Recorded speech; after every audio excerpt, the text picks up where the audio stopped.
Hello everyone.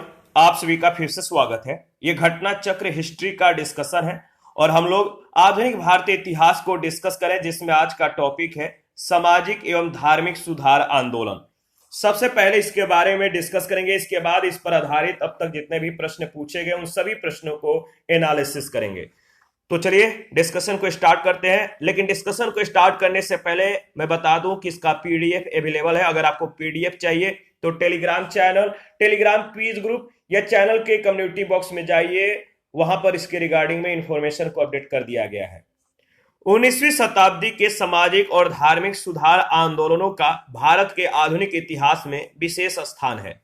इन आंदोलनों ने बुद्धिजीवियों और मध्यम वर्ग को काफी प्रभावित किया। निर्धन यानी गरीब और सबसे साधारण वर्ग के लोग इन आंदोलनों से लगभग अप्रभावित ही रहे। बुद्धिजीवी, नगरीय उच्च जातियां और उदार राजवाड़े इन आंदोलनों से प्रभावित थे। राजा राम मोहन राय प्रथम भारतीय थे जिन्होंने सबसे पहले भारतीय समाज में व्याप्त बुराइयों के विरोध में आंदोलन चलाया। उनके नवीन विचारों के कारण ही 19वीं शताब्दी के भारत में पुनर्जागरण का उदय हुआ। राजा राम मोहन राय को भारतीय पुनर्जागरण का पिता, भारतीय राष्ट्रवाद का पैगंबर, अतीत और भविष्य के बीच सेतु, भारतीय राष्ट्रवाद का जनक, आधुनिक भारत का पिता, प्रथम आधुनिक पुरुष तथा युगदूत कहा गया है। तो याद रखिएगा, यहां से बहुत बार प्रश्न पूछे गए हैं। हिंदू धर्म के एकेश्वरवादी मत का या विचार का प्रचार करने के लिए 1815 में राजा राम मोहन राय ने अपने युवा समर्थकों के सहयोग से आत्मीय सभा की स्थापना की। 1828 में उन्होंने ब्रह्म सभा के नाम से एक नए समाज की स्थापना की, जिसे आगे चलकर ब्रह्म समाज के नाम से जाना गया। देवेंद्रनाथ टैगोर ने राजा राम मोहन राय के विचारों के प्रसार के लिए 1839 में तत्वबोधिनी सभा की स्थापना की। और हिंदू धर्म का पहला सुधार आंदोलन ब्रह्म समाज था। कौन? ब्रह्म समाज, जिस पर आधुनिक पाश्चात्य विचारधारा का बहुत प्रभाव पड़ा था।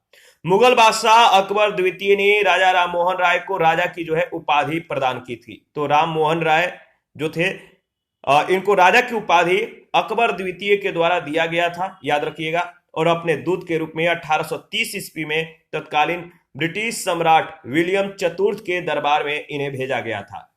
राय को इंग्लैंड के सम्राट से मुगल बादशाह अकबर द्वितीय को मिलने वाली पेंशन की मात्रा बढ़ाने पर बातचीत करनी थी, इसी के लिए इन्हें भेजा गया था।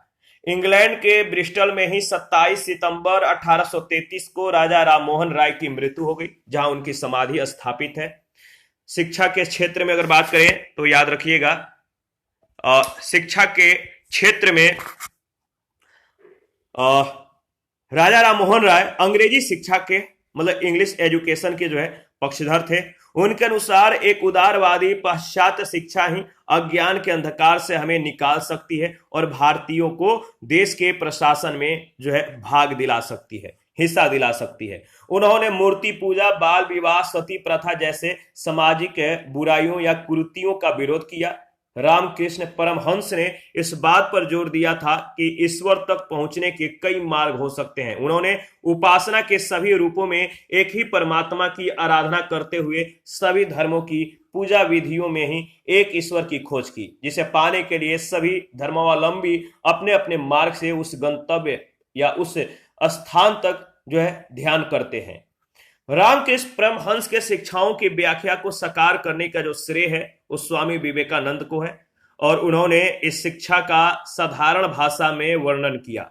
स्वामी विवेकानंद इस नवीन हिंदू धर्म के प्रचारक के रूप में उभरे।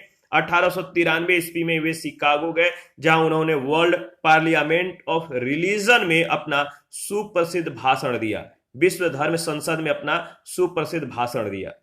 सुभाष चंद्र बोस ने उनके बारे में कहा था कि जहां तक बंगाल का संबंध है, हम विवेकानंद को आधुनिक राष्ट्रीय आंदोलन का आध्यात्मिक पिता कह सकते हैं। रामकृष्ण मिशन की स्थापना अपनी स्वामी विवेकानंद ने रामकृष्ण मिशन की स्थापना स्वामी विवेकानंद ने 1897 में की थी। ठीक है, 1909 में सोसाइटी पंजीकरण अधिनियम के अंतर्गत इसे विधिवत औपचारिक रूप से पंजीकृत कराया गया।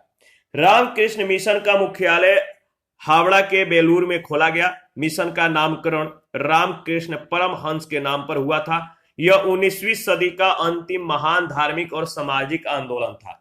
इसकी विशेषता है कि प्राच्य या पूर्वी और आधुनिक या पश्चिमी इन दोनों महान शक्तियों का समन्वय।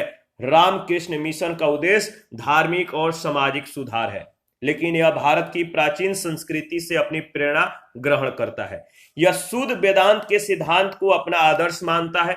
इसका लक्ष्य मनुष्य के भीतर ही उच्चतम आध्यात्मिकता का विकास करना है, लेकिन साथ ही यह हिंदू धर्म में पीछे विकसित मूर्ति पूजा जैसी चीजों की कीमत और उपयोगिता भी स्वीकार करता है। मिशन की दूसरी विशेषता है सभी धर्मों की सच्चाई में विश्वास। स्वामी विवेकानंद कहा करते थे कि सभी विभिन्न धार्मिक विचार एक ही मंजिल तक पहुंचने के केवल विभिन्न रास्ते हैं। शारदा मणि मुखोपाध्याय, जिन्हें शारदा देवी के नाम से जाना जाता है, इनका विवाह 23 वर्षीय रामकृष्ण परमहंस से 5 वर्ष की उम्र में 1859 में हुआ था।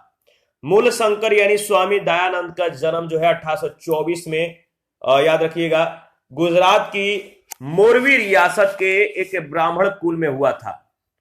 ठीक है, किस कुल में? तो ब्राह्मण कुल में, कठियावाड़ के क्षेत्र के। और उन्होंने 1860 में मथुरा में जो है स्वामी बिरजानंद जी से जो है वेदों से या वेदों के शुद्ध अर्थ और वैदिक धर्म के प्रति अगाध श्रद्धा जो है प्राप्त की। 1867 अगर बात करें तो 1867 ईस्वी जो है 1867 ईस्वी में उन्होंने पाखंड खंडिनी पताका लहराई। उनके विचार उनकी प्रसिद्ध पुस्तक सत्यार्थ प्रकाश में वर्णित है। उनकी अन्य रचनाओं में पाखंड खंडन, वेदभास भूमिका, ऋग्वेद भाष, अद्वैत मत खंडन, पंच महायज्ञ विधि तथा वल्भाचार्य मत खंडन प्रमुख है। तो इनके जो अन्य रचनाएं हैं, पाखंड खंडन, वेदभास भूमिका, ऋग्वेद भाष, अद्वैत मत खंडन, पंच महायज्ञ विधि तथा वल्भाचार्य मत खंडन प्रमुख है। स्वामी दयानंद ने कहा था, अच्छा शासन स्वशासन का स्थापन नहीं है। अच्छा शासन स्वशासन का स्थापन नहीं है। दयानंद सरस्वती मूल शंकर ने जो है अप्रैल 1875 में बंबई में आर्य समाज की स्थापना की, जिसका मुख्य उद्देश्य प्राचीन वैदिक धर्म की शुद्ध रूप से पुनः स्थापना करना था। आर्य समाज आंदोलन का प्रसार प्राय अगर बात करें तो पाश्चात्य प्रभावों की प्रतिक्रिया के रूप में हुआ। 1877 ईस्वी में आर्य समाज का मुख्यालय लाहौर में स्थापित किया गया, जिसके उपरांत आर्य समाज का अधिक प्रचार हुआ। शुद्ध वैदिक परंपरा में विश्वास के चलते स्वामी जी ने पुनः वेदों की ओर चलो का नारा दिया। स्वामी दयानंद का उद्देश्य था कि भारत को धार्मिक, सामाजिक और राष्ट्रीय रूप से एक कर दिया जाए। धार्मिक क्षेत्र में वह मूर्ति पूजा, बहुदेववाद, अवतारवाद, पशु बलि, श्रद्धा, तंत्र मंत्र तथा झूठे कर्मकांड को स्वीकार नहीं करते थे। स्वामी दयानंद को उनके धार्मिक सुधार प्रयासों के कारण भारत का मार्टिन लूथर किंग कहा जाता है। आर्य समाज के नियम और सिद्धांत सबसे पहले बंबई में गठित किए गए।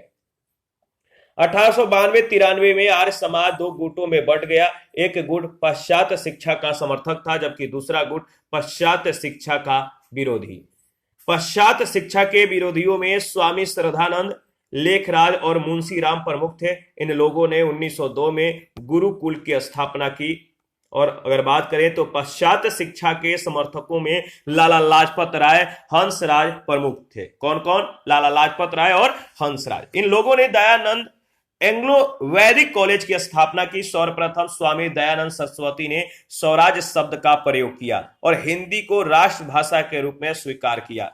तो दयानंद सरस्वती ने सबसे पहले स्वराज जो शब्द है, इस शब्द का प्रयोग किया और हिंदी को राष्ट्रभाषा के रूप में जो है स्वीकार किया। प्रार्थना समाज की स्थापना 1867 में बंबई में आचार्य केशव चंद्र सेन की प्रेरणा से आत्माराम पांडुरंग के द्वारा की गई थी। आत्माराम पांडुरंग।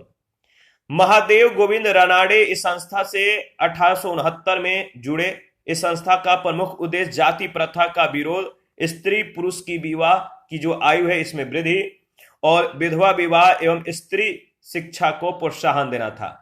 रानाडे का उल्लेख अगर बात करें तो रानाडे का उल्लेख पश्चिमी भारत में सांस्कृतिक पुनर्जागरण के अग्रदूत के रूप में किया जाता है। देव समाज की स्थापना 1887 में शिव नारायण अग्निहोत्री ने लाहौर में की थी। ये ब्रह्म समाज के पूर्व अनुयायी थे। इस समाज के उपदेशों को देव शास्त्र नामक एक पुस्तक में संकलित किया गया है। 1873 में सत्य शोधक समाज की स्थापना ज्योतिबा फूले ने की थी। इनका जन्म 1827 में एक माली के घर में हुआ था। इन्होंने शक्तिशाली गैर ब्राह्मण आंदोलन का संचालन किया। इन्होंने अपनी पुस्तक गुलामगिरी एवं अपने संगठन सत्य शोधक समाज के द्वारा पाखंडी ब्राह्मणों एवं उनके अवसरवादी धर्म ग्रंथों से निम्न जातियों की रक्षा की आवश्यकता पर बल दिया। राजा राधाकांत देव ने 1830 ईस्वी में बंगाल में धर्म सभा की स्थापना कर सामाजिक धार्मिक सुधारों का विरोध किया और रूढ़िवादिता का समर्थन, याद रखिएगा, रूढ़िवादिता का समर्थन किया। राधा स्वामी सत्संग आंदोलन की स्थापना 1861 में आगरा के एक महाजन या बैंकर तुलसीराम, जो शिव दयाल साहब या स्वामी जी महाराज के नाम से लोकप्रिय थे, इन्होंने की। राधा स्वामी मत को मानने वाले लोग एक ही परमेश्वर, गुरु की महत्ता, संतों का साथ यानी सत्संग तथा साधारण सामाजिक जीवन में विश्वास करते थे। महाराष्ट्र के समाज सुधारक गोपाल हरि देशमुख लोकहितवादी के रूप में प्रख्यात थे। याद रखिएगा, लोकहितवादी कौन? गोपाल हरि देशमुख। पेशे के दृष्टि से ये न्यायाधीश मतलब थे गोपाल हरि। 1880 में ये जो है गवर्नर जनरल की काउंसिल के सदस्य भी रहे। महाराष्ट्र में विधवा पुनर्विवाह के लिए ये प्रथम अभियान का नेतृत्व विष्णु परशुराम शास्त्री पंडित ने किया। महाराष्ट्र में विधवा पुनर्विवाह के लिए प्रथम अभियान का जो नेतृत्व विष्णु परशुराम शास्त्री पंडित ने किया। उन्होंने 1850 में विडो रीमैरिज एसोसिएशन की स्थापना की थी और साथ ही विधवा पुनर्विवाह आंदोलन भी चलाया था। 19वीं सदी के महानतम पारसी समाज सुधारक बहराम जी एम मालाबारी थे। उनका जन्म बड़ौदा के पारसी परिवार में 1853 ईस्वी में हुआ था। इन्होंने बाल विवाह के खिलाफ और विधवा विवाह के समर्थन में एक परिपत्र का संपादन किया था। 1891 का सम्मति आयु अधिनियम एज ऑफ कॉन्सेंट एक्ट इन्हीं के प्रयासों से पारित हुआ था। याद रखिएगा, मालाबारी के मतलब कि प्रयासों से। भारतीय राष्ट्रीय सामाजिक सम्मेलन की स्थापना 1887 में एमजी रानाडे और रघुनाथ राव के द्वारा जो है की गई थी। किस के द्वारा? तो भारतीय राष्ट्रीय सामाजिक सम्मेलन की स्थापना कब? 1887 में। किसके द्वारा? तो एमजी रानाडे और रघुनाथ राव के द्वारा। इस सम्मेलन का प्रमुख उद्देश्य बहुविवाह, बाल विवाह, कुलीनवाद जैसी कुप्रथाओं का समापन करना था। 1850 ईस्वी में जातीय अक्षमता कानून के द्वारा हिंदुत्व से धर्मांतरित व्यक्तियों के नागरिक अधिकारों की रक्षा का प्रावधान किया गया। 1856 ईस्वी के हिंदू विधवा पुनर्विवाह कानून यानी हिंदू विडो रीमैरिज एक्ट के द्वारा विधवाओं के पुनर्विवाह को कानून संगत बनाया गया। सती निषेध रेगुलेशन लॉर्ड विलियम बेंटिक के समय 1829 ईस्वी में बनाया गया था। कलकत्ता के संस्कृत कॉलेज के आचार्य ईश्वर चंद्र विद्यासागर ने विधवा पुनर्विवाह के लिए अथक संघर्ष किया। इन्होंने यह प्रमाणित करने का प्रयास किया कि वेदों में विधवा विवाह को मान्यता दी गई है। इनके प्रयासों के फलस्वरूप 26 जुलाई 1856 को हिंदू विधवा पुनर्विवाह अधिनियम पारित हुआ। राजा राम मोहन राय ने सती प्रथा का प्रबल विरोध किया था। यह उन्हीं के प्रयासों का फल था कि 1829 के 17वें नियम के अनुसार विधवाओं को जीवित जलाना बंद कर दिया गया और न्यायालयों को आज्ञा दी गई कि वे ऐसे मामलों में सदोष मानव हत्या के लिए मुकदमा चलाएं और दोषियों को दंडित करें। लॉर्ड एलनबरो के काल में 1843 के एक्ट 5 ने गुलामी को गैर कानूनी यानी दास्ता को गैर कानूनी बना दिया। केशव चंद्र सेन ने 1872 के नेटिव मैरिज एक्ट को पारित कराने में महत्वपूर्ण भूमिका निभाई थी। इस एक्ट से लड़कियों के लिए विवाह की न्यूनतम आयु 14 वर्ष और लड़कों के लिए न्यूनतम 18 वर्ष निर्धारित की गई थी। इसे ब्रह्म विवाह अधिनियम भी कहा जाता है। 1929 में अजमेर निवासी एवं न्यायाधीश डॉक्टर हरविलास शारदा के प्रयत्नों से जो है अगर बात करें तो एक बाल विवाह, याद रखिएगा, एक बाल विवाह निषेध कानून बनाया गया। उन्हीं के नाम पर ही इसे शारदा अधिनियम यानी शारदा एक्ट कहा गया। इस अधिनियम के द्वारा लड़कियों के विवाह की न्यूनतम जो आयु थी 14 वर्ष और लड़कों के लिए 18 वर्ष निर्धारित की गई थी। थियोसॉफिकल सोसाइटी की स्थापना एक रूसी महिला मैडम याद रखिएगा, मैडम H.P. ब्लावेस्की, अमेरिकी सैनिक अधिकारी कर्नल अल्काउट, विलियम क्वांजज और अन्य के द्वारा जो है 1875 ईस्वी में न्यूयॉर्क में की गई थी। इस सोसाइटी के संस्थापक 1882 में मद्रास के पास अड्यार नामक स्थान पर सोसाइटी का मुख्यालय स्थापित किया, जो बाद में इसका अंतर्राष्ट्रीय कार्यालय भी बना। 1889 में श्रीमती एनी बेसेंट इस सोसाइटी की सदस्य बनी और 1893 में भारत आकर उन्होंने सोसाइटी के लिए सर्वाधिक सक्रिय भूमिका निभाई। श्रीमती एनी बेसेंट ने प्राचीन हिंदू धर्म को विश्व का अत्यधिक गूढ़ और अत्याधुनिक धर्म माना। थियोसॉफी या ब्रह्म विद्या हिंदू धर्म के आध्यात्मिक दर्शन और कर्म सिद्धांत तथा आत्मा के पुनर्जन्म के सिद्धांत का समर्थन करती थी। इसी कारण एनी बेसेंट भारतीय लोगों को इससे जोड़ सकी। इसकी सफलता का मुख्य कारण था यही। रनाडे के शिष्य गोपाल कृष्ण गोखले, याद रखिएगा, रनाडे के शिष्य थे गोपाल कृष्ण गोखले। इन्होंने 1905 में सर्वेंट ऑफ इंडिया सोसाइटी की स्थापना की। गोपाल कृष्ण गोखले ने कांग्रेस के 21वें अधिवेशन जो 1905 में बनारस में हुआ था, इसकी अध्यक्षता की थी। गोखले महात्मा गांधी के राजनीतिक गुरु थे। यह भी प्रश्न कई बार पूछा गया है कि महात्मा गांधी के राजनीतिक गुरु कौन थे, तो गोपाल कृष्ण गोखले। 1910 के उपरांत ज्योतिबा फुले के विचारों से प्रेरित होकर मुकुंदराव पाटिल और शंकरराव जाधव ने एक ब्राह्मण विरोधी और प्रबल कांग्रेस विरोधी बहुजन समाज की स्थापना की। नाडारों के द्वारा मंदिरों में प्रवेश के अधिकार की मांग की प्रस्तुति के कारण 1899 में तिरुनेलवेली में भयंकर दंगे हुए थे। छुआछूत उन्मूलन के लिए आयोजित एक सम्मेलन में तिलक ने कहा था, यदि भगवान भी छुआछूत को बर्दाश्त करे तो मैं भगवान को नहीं मानूंगा। तिलक को जो है लोग प्राय लोकमान्य और भारत का बेताज बादशाह कहते थे। यह भी प्रश्न बहुत बार पूछा गया है कि लोकमान्य किसको कहते हैं या बेताज बादशाह किसको कहते हैं, तो तिलक को। दार उल उलूम देवबंद के संस्थापक सदस्यों में मौलाना हुसैन अहमद भी थे। दार उल उलूम देवबंद की स्थापना 1866 में हुई थी। पहला प्रश्न है, 19वीं शताब्दी के धर्म एवं समाज सुधार आंदोलनों ने जनसंख्या के किस वर्ग को मुख्यतः जो है आकर्षित किया? 19वीं शताब्दी के धर्म और समाज सुधारक आंदोलनों ने जनसंख्या के किस वर्ग को मुख्यतः आकर्षित किया? तो याद रखिएगा, अगर बात करें तो बुद्धिजीवी, ठीक है, नगरीय उच्च जातियां और आपका उदार राजवाड़े, यानी डी ऑप्शन। इसके बाद नेक्स्ट, 19वीं शताब्दी के धार्मिक और सामाजिक सुधार आंदोलनों का भारत के आधुनिक इतिहास में विशेष स्थान है। इन आंदोलनों ने बुद्धिजीवियों और मध्यम वर्ग को सर्वाधिक प्रभावित किया। निर्धन सर्वसाधारण वर्ग इन आंदोलनों से लगभग अप्रभावित ही रहा। बुद्धिजीवी, नगरीय उच्च जातियां, उदार राजवाड़े इन आंदोलनों से प्रभावित थे। निम्न व्यक्तियों पर विचार कीजिए। कथन ए, 19वीं सदी के सामाजिक धार्मिक आंदोलनों के कारण भारत का आधुनिकीकरण हुआ। कारण, सामाजिक धार्मिक आंदोलन के मूल में बुद्धिवाद, वैज्ञानिक दृष्टिकोण और अन्य ऐसे विचार थे जो आधुनिकता के आधार माने जाते हैं। इसमें सही क्या है आपको बताना है। तो इसमें जो सही ऑप्शन है, ए और आर दोनों सही है। ए की सही व्याख्या आर है, यानी बी ऑप्शन बिल्कुल करेक्ट ऑप्शन है। 19वीं शताब्दी के धार्मिक और सामाजिक सुधार आंदोलनों का भारत के आधुनिक इतिहास में विशेष स्थान है।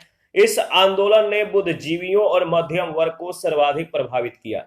इन सामाजिक आंदोलनों के कारण भारत का आधुनिकीकरण प्रारंभ हुआ। इसके मूल में बुद्धिवादी और वैज्ञानिक दृष्टिकोण जो है निहित थे, जो आधुनिकीकरण के आधार स्तंभ माने जाते हैं। कारण ए, मतलब कथन ए और कारण आर दोनों सही है और ए की सही व्याख्या आर है।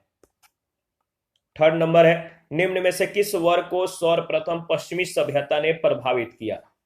किस वर्ग को सर्वप्रथम पश्चिमी सभ्यता ने जो है प्रभावित किया? शिक्षित हिंदू मध्यम वर्ग को, यानी सी ऑप्शन। शिक्षित हिंदू मध्यम वर्ग को सर्वप्रथम पश्चिमी सभ्यता ने प्रभावित किया। नवीन पाश्चात्य शिक्षित वर्ग तर्कवाद, विज्ञानवाद, मानववाद से बहुत प्रभावित हुआ। भारतीय समाज और धर्म सुधारकों ने इस नव ज्ञान से प्रभावित होकर भीतर से हिंदू धर्म और समाज को सुधारने का प्रयत्न किया और अंधविश्वासों, मूर्ति पूजा, तीर्थ यात्रा आदि को तर्क के तराजू में तौलकर धार्मिक और सामाजिक सुधार किए। नेक्स्ट 4 नंबर पूछा गया, निम्न महापुरुषों में से कौन भारतीय जागृति का जनक कहलाता है? निम्न महापुरुषों में से कौन भारतीय जागृति का जनक कहलाता है? सही जवाब है राजा राममोहन राय।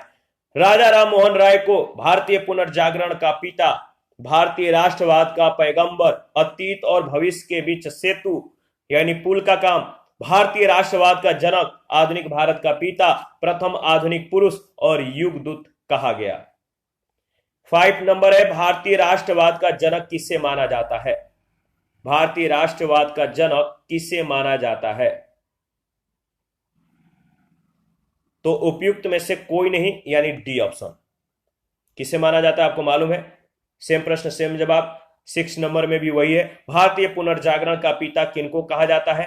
तो आपको मालूम है भारतीय पुनर्जागरण का पिता, ठीक है। या अगर बात करें तो राष्ट्रवाद का, भारतीय राष्ट्रवाद का पैगंबर, अतीत और भविष्य के बीच सेतु, भारतीय राष्ट्रवाद का जनक, आधुनिक भारत का पिता, प्रथम आधुनिक पुरुष या युगदूत, ये सभी जो है इन पदनामों से या इनसे जो विभूषित होते हैं वह राजा राममोहन राय, यानी ऑप्शन ए। नेक्स्ट 7 नंबर है, भारतीय पुनर्जागरण आंदोलन के पिता कौन थे? आपको मालूम है भारतीय पुनर्जागरण आंदोलन के पिता थे राजा राममोहन राय, डी ऑप्शन। भारत में पुनर्जागरण आंदोलन का अग्रणी दूत था, भारत में पुनर्जागरण आंदोलन का अग्रणी दूत था कौन? राममोहन राय, यानी डी ऑप्शन। 9 नंबर है, भारतीय राष्ट्रवाद का पैगंबर किसे माना जाता है? भारतीय राष्ट्रवाद का पैगंबर किसे माना जाता है? सही जवाब है राममोहन राय, यानी बी ऑप्शन। प्रश्न संख्या 10 है, भारत का प्रथम आधुनिक पुरुष किसे माना जाता है? भारत का प्रथम आधुनिक पुरुष किसे माना जाता है? सही जवाब है राजा राममोहन राय, यानी सी ऑप्शन। 11 नंबर है, राजा राममोहन राय के द्वारा स्थापित संस्था, प्रथम संस्था कौन थी? राजा राममोहन राय के द्वारा स्थापित प्रथम संस्था कौन थी? सही जवाब है आत्मीय सभा, यानी बी ऑप्शन। हिंदू धर्म के एकेश्वरवादी मत का प्रचार करने के लिए 1815 में राजा राममोहन राय ने अपने युवा समर्थकों के सहयोग से आत्मीय सभा की स्थापना की। राजा राममोहन राय के द्वारा स्थापित यह प्रथम संस्था थी। 12 निम्नलिखित में से कौन आत्मीय सभा के संस्थापक थे? प्रश्न संख्या 12, निम्नलिखित में से कौन आत्मीय सभा के संस्थापक थे? इसका सही जवाब हो जाएगा राजा राममोहन राय, ऑप्शन ए बिल्कुल करेक्ट ऑप्शन है। 13 नंबर है, ब्रह्म समाज की स्थापना हुई थी किस वर्ष? ब्रह्म समाज की स्थापना किस वर्ष हुई थी? तो देखिए अगर बात करें तो इसमें जो ऑप्शन दिया गया है सही ऑप्शन नहीं है, डाउटफुल है। राजा राममोहन राय ने 20 अगस्त 1828 को ब्रह्म सभा नाम से जो है एक नए समाज की स्थापना की, जिसे आगे चलकर ब्रह्म समाज के नाम से जाना गया। इस समाज ने मूर्ति पूजा का विरोध किया और एक ब्रह्म की पूजा का उपदेश दिया। ऐसे लोगों की जमात थी जो ईश्वर की एकता में विश्वास करते थे, मूर्ति पूजा से अलग रहते थे। इस नवीन धर्म में सामाजिक रीति रिवाजों और धार्मिक कर्मकांडों के लिए कोई स्थान नहीं था। ब्रह्म समाज ने रंग, वर्ण और मत पर विचार किए बिना मानव मात्र के प्रति प्रेम और जीवन की अगर बात करें तो जीवन की उच्चतम विधि के रूप में मानवता की सेवा पर बल दिया। समाज के सिद्धांतों के मुख्य आधार थे मानव विवेक, वेद और उपनिषद।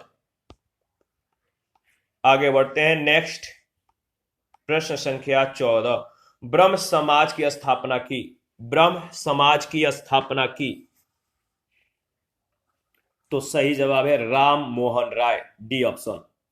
हिंदू धर्म का पहला सुधार आंदोलन ब्रह्म समाज था, जिस पर आधुनिक पाश्चात्य विचारधारा का बहुत प्रभाव पड़ा था।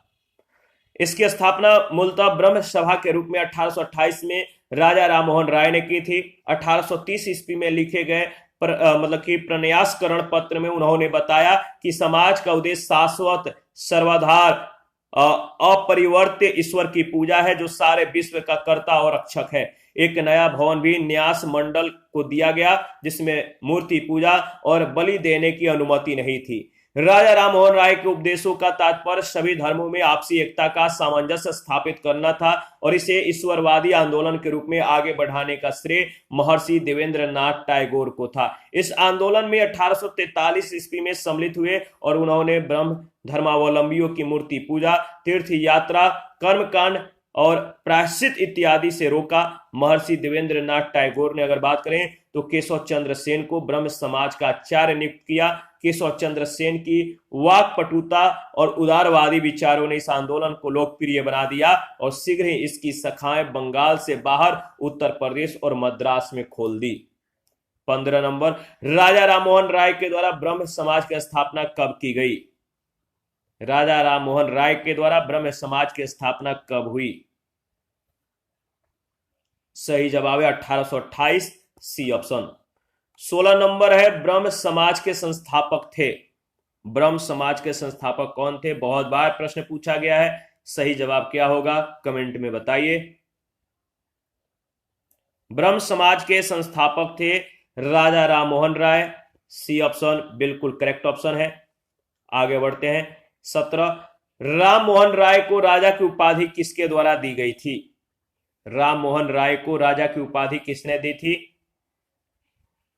तो अकबर द्वितीय ने, बी ऑप्शन। मुगल बादशाह अकबर द्वितीय ने राममोहन राय को राजा की उपाधि के साथ अपने दूत के रूप में 1830 में तत्कालीन ब्रिटिश सम्राट विलियम चतुर्थ के दरबार में भेजा था। राय को इंग्लैंड में सम्राट से मुगल बादशाह अकबर द्वितीय को मिलने वाली पेंशन की मात्रा बढ़ाने पर बातचीत करनी थी। इंग्लैंड के ब्रिस्टल में ही 27 सितंबर 1833 को राजा राममोहन राय की मृत्यु हो गई, जहां उनकी समाधि स्थापित है। 18 नंबर है, राममोहन राय को राजा की उपाधि से किसने विभूषित किया? राममोहन राय को राजा की उपाधि से किसने विभूषित किया? तो मुगल सम्राट द्वितीय, अकबर द्वितीय। राजा राममोहन राय की समाधि है। राजा राममोहन राय की समाधि कहां है? राजा राममोहन राय की समाधि ब्रिस्टल यानी इंग्लैंड में है। प्रश्न संख्या 20 है, निम्नलिखित पर विचार कीजिए। केशव चंद्र सेन का संबंध उपयुक्त में से किन की स्थापना से है? केशव चंद्र सेन का जो संबंध है किसकी स्थापना से है? तो अगर बात करें तो इसका सही जवाब हो जाएगा टेबरनेकल ऑफ न्यू डिस्पेंसेशन और इंडियन रिफॉर्म एसोसिएशन, यानी सही जवाब है 2 और 3, बी ऑप्शन। इसके बारे में अगर बात करें तो केशव चंद्र महान समाज सुधारक और राष्ट्रवादी व्यक्ति थे। केशव चंद्र का जन्म 19 नवंबर 1838 को एक बंगाली परिवार में हुआ था और वे 1857 ईस्वी में ब्रह्म समाज में सम्मिलित हुए थे। 24 जनवरी 1868 को केशव चंद्र सेन ने टेबरनेकल ऑफ न्यू डिस्पेंसेशन नामक संघ की स्थापना की। 1870 में केशव चंद्र सेन ने हिंदू पुनर्रचना के प्रवक्ता के रूप में इंग्लैंड की यात्रा की। 1870 ईस्वी में इंग्लैंड से वापस लौटने पर केशव चंद्र सेन ने 19 अक्टूबर 1870 को इंडियन रिफॉर्म एसोसिएशन नामक संस्था का गठन किया। इसकी सदस्यता सभी जाति और धर्म के लोगों के लिए खुली थी। संस्था की ओर से सुलभ समाचार नामक पत्र भी निकाला गया, जबकि कलकत्ता यूनिटेरियन कमेटी का गठन 1823 ईस्वी में राजा राममोहन राय, द्वारकानाथ टैगोर और विलियम एडम के द्वारा किया गया था। इसी के साथ आज का जो सेशन है समाप्त करते हैं। नेक्स्ट सेशन में बचे हुए प्रश्नों को कवर करेंगे। आप अपना प्रतिक्रिया देते रहें। आपके प्रतिक्रियाओं का हमें बेसब्री से इंतजार रहता है। जिन लोगों ने Telegram channel, Telegram quiz group, Facebook page, Instagram को ज्वाइन नहीं किया है, वीडियो के डिस्क्रिप्शन बॉक्स में उसका लिंक है। प्लीज आप लोग ज्वाइन कीजिए और हमें सपोर्ट कीजिए। धन्यवाद। मिलते हैं नेक्स्ट सेशन में।